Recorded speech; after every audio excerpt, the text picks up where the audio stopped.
छत्तीसगढ़, मध्य प्रदेश, गुजरात, उड़ीसा, ये वो राज्य हैं जहां आदिवासियों की संख्या ज़्यादा है।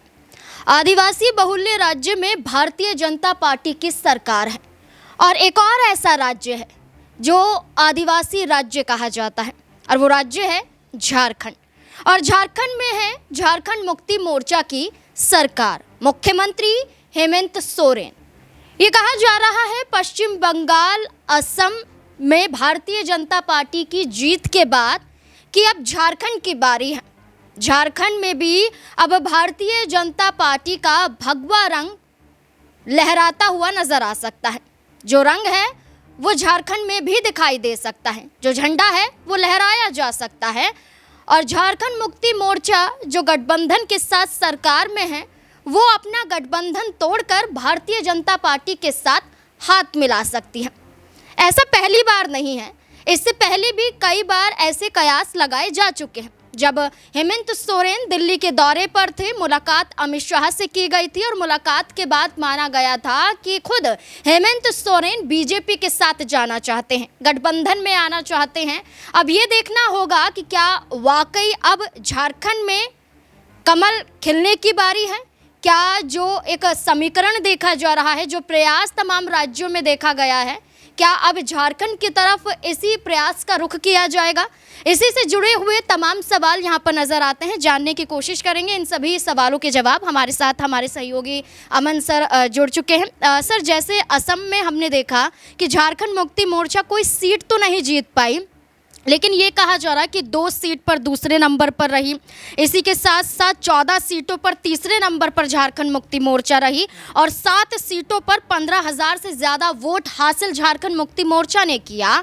और इन तमाम सीटों पर जो प्रभाव झारखंड मुक्ति मोर्चा का था, इसमें भारतीय जनता पार्टी को तो जीत मिली, लेकिन कांग्रेस को हार का सामना करना पड़ा। यानी कि सीधे सीधे तौर पर कांग्रेस को नुकसान उठाना पड़ा। अगर गठबंधन कर लिया जाता तो ये नुकसान शायद कांग्रेस ना उठाती। क्या लगता है? देखिए, बिल्कुल और स्पष्ट हो जाता है कि 15-16 सीटों पर जेएमएम असम के अंदर चुनाव लड़ी है और 15-16 सीटों पर बीजेपी ने जीत दर्ज की है और कांग्रेस को हार वहां पर मिली है। तो बिल्कुल स्पष्ट हो जाता है कि अगर जेएमएम के साथ कांग्रेस पार्टी रहती या गठबंधन में चुनाव लड़ा गया होता तो कांग्रेस पार्टी को भी फायदा होता और जेएमएम को भी फायदा होता, क्योंकि आप देखेंगे कि 15-16 सीटों पर जेएमएम चुनाव में लड़ी है और 15-16 सीटों पर उसका जो प्रदर्शन है वो ये बताता है कि भले ही पहली बार चुनाव मैदान में थे, लेकिन आदिवासी वोटर जो थे वो उनकी तरफ आए और तमाम समुदाय के वोट वो उनकी तरफ आए। और ये कहीं ना कहीं जेएमएम की सबसे बड़ी जीत कही जा सकती है हार के, कि वो जो वोटर्स थे अभी तक उनको लुभाने में कामयाब रह पाए, क्योंकि 2 सीटों पर नंबर 2 रहना,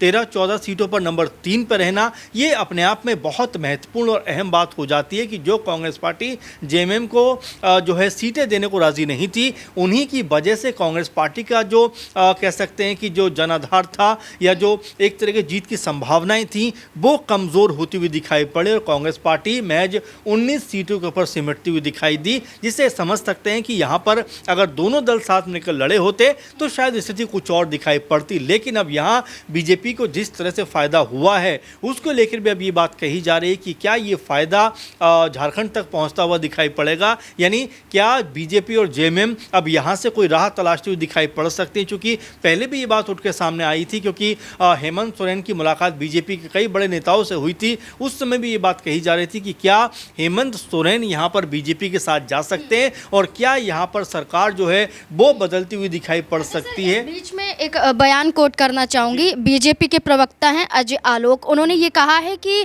असम में झारखंड मुक्ति मोर्चा ने कांग्रेस की लंका लगा दी, लेकिन साथ ही साथ वो ये कहते हुए नजर आते हैं कि गंगोत्री से गंगा सागर के बीच झारखंड एक बांध की तरह है, लेकिन वो जल्द टूटने वाला है। तो क्या इनके बयान से यही मान लिया जाए? देखिए, बिल्कुल, और मैं यही कह रहा हूँ आपसे कि जिस तरीके से बीजेपी में कम से कम इस बात का तो उत्साह है कि जेएमएम की वजह से उसको कम से कम 15-16 सीटों पर तो फायदा हुआ है। और ये जो चीज़ हुई है, क्या ये झारखंड में भी अप्लाई होती हुई दिखाई पड़ेगी? क्योंकि इसको आप ऐसे भी देखिए कि झारखंड में कांग्रेस पार्टी और जेएमएम दोनों मिलकर सरकार चला रही हैं। दोनों के अगर सीटों के आंकड़े को देखें तो 34-35 सीटों पर जेएमएम नजर आती है, 15-16 सीटों पर कांग्रेस नजर आती है। लेकिन क्या क्या ये जो गठबंधन है इसकी गांठें अब कमज़ोर होती हुई दिखाई पड़ती हैं, क्योंकि आप देखेंगे कि जेएमएम लास्ट तक बात करती रही कांग्रेस पार्टी से, लेकिन कांग्रेस पार्टी ने जो सीटें जेएमएम मांग रही थी वो देने से मना कर दिया। यानी आपस का जो ताल्लुकात था कांग्रेस पार्टी और जेएमएम का, इसके बाद से वो ख़राब होना शुरू हुआ है। तो क्या अब ये संबंध अगर आपस में ख़राब हुए तो इसका फ़ायदा बीजेपी उठाना चाहेगी, और क्या बीजेपी जो लगातार इस बात का प्रयास करती रही है कि भाई झारखंड में किसी तरह से उनको सत्ता में आने का मौका मिले, क्योंकि लगभग ये दूसरी बार है जब लगातार बीजेपी जो है झारखंड में सरकार नहीं बना पाई, और यहाँ पर हेमंत सोरेन और तमाम जो गठबंधन, चाहे कांग्रेस पार्टी हो या आरजेडी हो, जी इन तीनों ने मिलकर बेहतर प्रदर्शन किया, वाम दल भी उसमें शामिल हैं। तो कुल मिला जुला कर देखा जा सकता है कि जो बीजेपी है उसकी जो स्थिति है यहाँ पर 20-21 सीटों पर सिमटी हुई दिखाई पड़ती है। तो क्या सरकार में जाने का जो प्रयास है अब यहाँ से वो सफल होता हुआ दिखाई पड़ेगा? क्योंकि जी झारखंड मुक्ति मोर्चा के महासचिव जी वो ये कहते हैं कि झारखंड में इस मजबूती को भारतीय जनता पार्टी तोड़ नहीं पाएगी। जहां बांध टूटने की वो बात कर रहे हैं तो वो ये कहते हुए नजर आते हैं कि बाखड़ा नागल बांध जैसा झारखंड में मजबूत है, और वो मजबूती बताता है कि कोई भी आकर इसे तोड़ नहीं सकता है। लेकिन आप ये स्थिति समझिए कि अगर बीजेपी साथ आती है तो ये बीजेपी और झारखंड मुक्ति मोर्चा गठबंधन की सरकार हो सकती है, यानी कि जेएमएम को भी फायदा, बीजेपी को फायदा। लेकिन वो चेहरों का क्या होगा, उन चेहरों का जो कहीं ना कहीं नाराज होकर बीजेपी में गए थे, जैसे सीता सोरेन की बात करें, चंपई सोरेन की बात करें, वो इसी वजह से नाराज होकर गए थे कि हेमंत सोरेन उनकी सुन नहीं रहे हैं या उन्हें आगे नहीं कर रहे हैं। बीजेपी में जाएंगे जगह मिलेगी, लेकिन बीजेपी में भी जगह नहीं मिली है।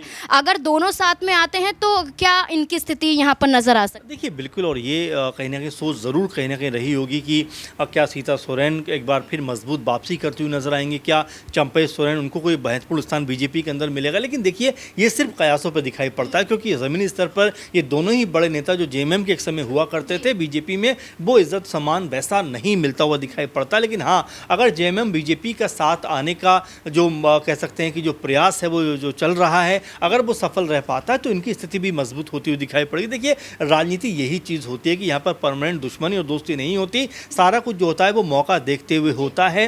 हो सकता है बीजेपी कांग्रेस पार्टी को कह सकते हैं कि दरकिनार करते हुए जेएमएम के साथ में अगर गठबंधन बनाती है तो यहाँ इन दोनों नेताओं की स्थिति मजबूत हो जाए, क्योंकि सरकार बनाने को लेकर बीजेपी का जो मन है और जो मंशा है वो दोनों दिखाई पड़ती है। आपने अजय आलोक का जिक्र किया, इसके अलावा भी तमाम बीजेपी के बड़े नेता ऐसे रहे हैं जो किसी भी कीमत पर झारखंड में सरकार बनाना चाहते हैं, और ये सिर्फ अब से नहीं बल्कि 2020 से चलता हुआ दिखाई पड़ता है। कई दफ़ा ऐसा लगा जहां पर कई विधायक जो थे वो बीजेपी खेमे की तरफ भी जाते हुए नजर आए। तो ये कोई नई बात नहीं है कि बीजेपी प्रयास कर रही है, लेकिन हाँ असम चुनाव के बाद ये कह सकते हैं जो प्रयास है इसको यहाँ पर मजबूती मिल सकती है कि भाई कांग्रेस पार्टी से नाराज़गी और जेएमएम की वजह से भले ही डायरेक्ट ना हो लेकिन इनडायरेक्ट वे में जिस तरह जेएमएम के उतरने के बाद बीजेपी को फ़ायदा हुआ है, तो क्या ये फ़ायदा झारखंड तक पहुँचेगा? क्या झारखंड में जाकर दोनों एक साथ आते हुए नजर आएंगे? ये यहाँ से देखना दिलचस्प हो जाएगा, क्योंकि बीजेपी जिस तरह से हम देख रहे हैं तमाम राज्यों में सरकार बना रही है, और वही मंशा के तहत हो सकता है कि झारखंड में भी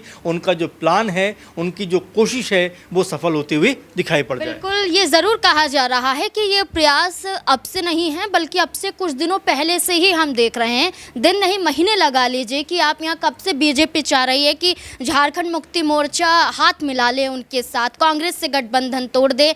लेकिन जैसा असम में प्रभाव हमने झारखंड मुक्ति मोर्चा का देखा है, जब से ये प्रयास और ज़्यादा तेज़ हो गया है झारखंड के अंदर, अब देखना होगा कि हेमंत सोरेन क्या फैसला लेते हैं, या कोई कदम उठाते हैं या फिर नहीं, भारतीय जनता पार्टी के साथ जाना चाहते हैं या नहीं। ये फैसला उनका होगा, उनकी पार्टी का होगा, क्योंकि अभी राज्य में राज्यसभा के चुनाव भी होने वाले हैं। और स्थिति में बात की जाए तो कांग्रेस नाराज चल रही है झारखंड मुक्ति मोर्चा से, तो देखना होगा कि गठबंधन बरकरार रहेगा या यही चुनाव टूटने की वजह भी बन सकता है। आपको क्या लगता है इस पूरे मुद्दे को लेकर? अपनी राय कमेंट सेक्शन में जरूर दें।